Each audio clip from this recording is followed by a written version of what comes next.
رمضان المبارک نه بعد د شوال شپږ روزو ډیر زیات فضیلت رسول الله صلی الله علیه وسلم په فرامینو کې موجود ده.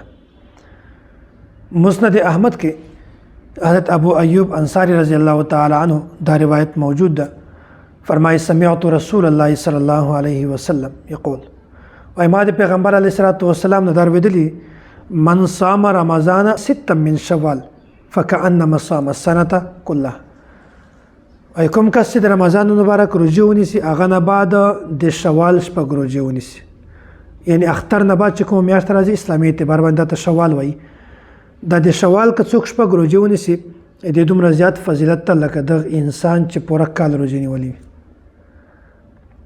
او صحیح مسلم کې د صحابي نه حضرت ابو ایوب انصاری رضی الله تعالی عنہ دا روایت بل موجود ده. فرمایي ان رسول الله صلی الله علیه وسلم من صام رمضان ثم اتبعه ستا من شوال كان كصيام الدهر. کوم کس چې د رمضان مبارک روزه ونیسي هغه نه بعد د شوال شپږ روزه ونیسي د دې دومره زیات فضیلت ته لکه د انسان چې پوره زندگی روزه نیولې وي. دوه روایت راغله، دواړو روایتو کې ډېر زیات فضیلت ته. په یو روایت کې دا راځي چې که څوک د رمضان مبارک روزه ونیسي او خوش نصیب انسان هغه ده چې هغه د رمضان مبارک روزه نیولې بیا د فضیلت حاصلولی شي، او که هغه روزه نه نیولای صرف په دې باندې فضیلت نشي حاصلولی. نو که چا د رمضان مبارک روزه نیولې او بیا د شوال دغه ورستي اختر نه بعد کوم میاشت په دا کې شپږ روزه ونیسي، دا شپږ روزه مسلسل نیول دا هم ضروری نه دي. یو ونیسه بیا په منځ کې فاصله ورکړه بیا بله ونیسه بیا بهر خو په دې میاشت کې شپږ روزه ضروری دي. اگر چې په منځ کې فاصله ورکړي پروا نشته.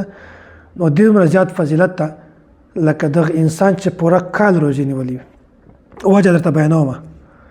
او دا بل روایت کې چې کومه ده چې څوک د رمضان مبارک روزه ونیسي او بیا هم شپږ روزه د شوال پسې ونیسي نو د دومره زیات فضیلت لکه ټول عمر چې د انسان روزه نیولې. نو دا اوس دوه قسمه روایت راغلل. په یو روایت کې دا ده چې دومره فضیلت ده لکه یو کال چې د انسان روزه نیولې. بل روایت کې دا راځي چې دومره فضیلت ده لکه د انسان چې پوره زندگی ټول عمر روزه نیولې.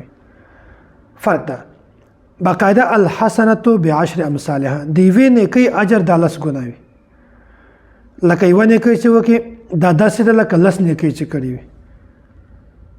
نو په دغه حساب باندې چې یو سړی د رمضان مبارک روزه ونیسي او یو روزه دا په 10 باندې بدلیږي، نو کدا سي 10 روزه دا 10 په 10 باندې بدل شي دا تک حساب وکي دا ټوټل 10 میاشتې روزه راځي.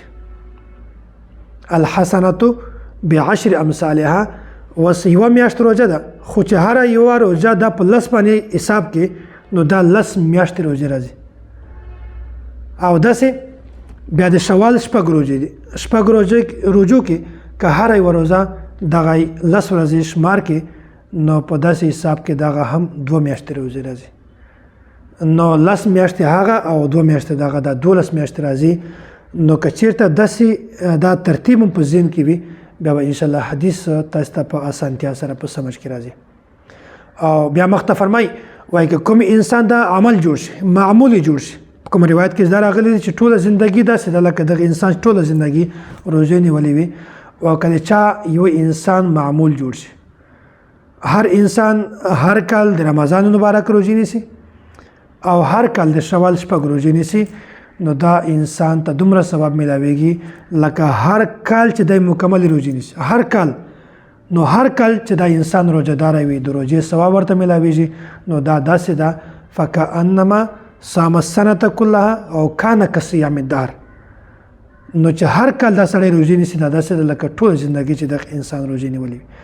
نو دا خبره تاسو کله په ذهن کې راشي نو دغه بیا د احادیث او تشریح او مفهوم دا صحیح تاسو په ذهن کې کښنولای شي چې رسول الله صلی الله علیه وسلم حدیث ته چې کوم یو کس د رمضان مبارک 10 روزه ونیسي او بیا د شوال شپږ روزه ونیسي دغه دومره ثواب ده لکه د انسان چې پوره کال روزه نیولې.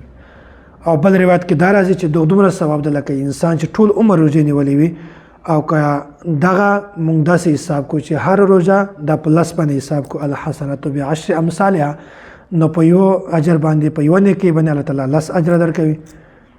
دا لاس کراته شمارل کیږي. نو په دې حساب باندې دواړو احادیثو مفهوم د تاسو په ذهن کې کښیني.